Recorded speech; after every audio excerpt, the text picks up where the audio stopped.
वरळी येथील NSCI dome मध्ये मराठी विजय मेळावा पार पडलाय आणि राज ठाकरे आणि उद्धव ठाकरे हे दोघं तब्बल 19 वर्षांनी एकाच व्यासपीठावरती आलेत। हिंदी भाषा सक्ती विरोधात सरकारने घेतलेल्या निर्णयानंतर हा मेळावा आयोजित करण्यात आलाय आणि या कार्यक्रमाला मराठी भाषिक नागरिकांचा मोठा प्रतिसाद मिळालाय। कोणताही पक्षध्वज न लावता केवळ महाराष्ट्राचा नकाशा मंचावरती लावण्यात आलाय आणि त्यामुळे मेळाव्याला सांस्कृतिक एकतेचं आणि मराठी अस्मितेचं सशक्त संदेश दिला गेलाय।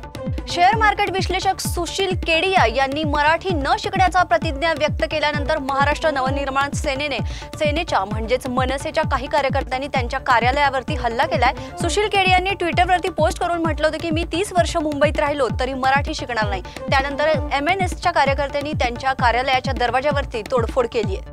वरळी येथील NSCIच्या डोम मध्ये आयोजित मराठी विजय मेळाव्यासाठी हजारोंच्या संख्येने नागरिक जमलेत। ठाकरे बंधू एकत्र येणार असल्यामुळे या मेळाव्याला मोठा प्रतिसाद मिळालाय। सभागृहात 7 ते 8 हजार लोकांची आसन व्यवस्था होती, पण त्यापेक्षा अधिक लोक येत असल्यामुळे डोम बाहेरही मोठी गर्दी झाली आहे। गेटवरती नागरिकांनी उभं राहून प्रवेशाची वाट पाहिली आहे आणि त्यामुळे काही ठिकाणी बाचाबाचीही झाली आहे। मुंबई पोलिसांनी गर्दी नियंत्रणासाठी अतिरिक्त कर्मचारी तैनात केलेत।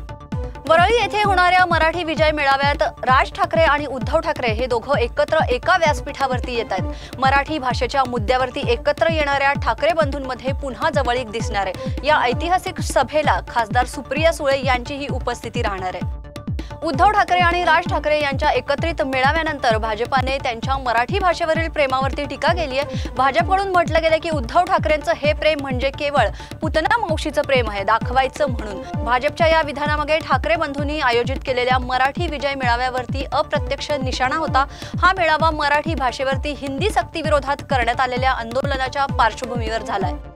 ठाकरे बंधू म्हणजेच राज ठाकरे आणि उद्धव ठाकरे पुन्हा एकत्र येणार असल्याच्या पार्श्वभूमीवरती शिवसेनेच्या मुखपत्र सामनामधून एक भावनिक लेख प्रसिद्ध करण्यात आलाय। या लेखात बाळासाहेब ठाकरे यांचा उल्लेख करत असं म्हटलंय की स्वर्गातून बाळासाहेब ठाकरे हा ऐतिहासिक क्षण पाहत असतील आणि या रॅलीला त्यांनीच दिलेला विचार, प्रेरणा आणि मराठी अस्मितेचा वारसा पुढे नेण्यासाठी हे एक महत्त्वाचं पाऊल असल्याचं देखील सांगितलंय।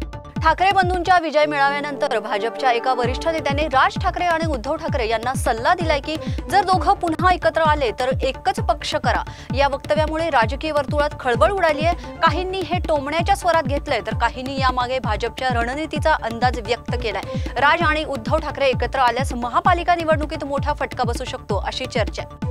ठाकरे बंधूंच्या मराठी विजय मेळाव्याला मिळालेला प्रतिसाद थक्क करणारा ठरलाय। वरळीतील NSCI डोम सभागृह पूर्ण क्षमतेने भरून गेलं असून बाहेरही हजारोंच्या संख्येने मराठी समर्थक जमलेत। गर्दी एवढी आहे की अनेकांना सभागृहात प्रवेश मिळत नाहीये आणि त्यामुळे डोम बाहेर प्रोजेक्टर लावून लोकांनी भाषणं ऐकली आहेत। यावेळी जय महाराष्ट्र, राज ठाकरे जिंदाबाद, उद्धव ठाकरे पुढे चला अशा जोरदार घोषणा देखील देत वातावरण भरले गेले। उत्तर प्रदेशातील संभलमध्ये एका महिलेनं विवाहबाह्य संबंधामुळे पती आणि 2 मुलांना विष देऊन मारण्याचा प्रयत्न केलाय। जेव्हा ते वाचले तेव्हा प्रियकरासह पतीवरती चाकूने हल्ला केला। पोलिसांनी दोघांनाही अटक केली।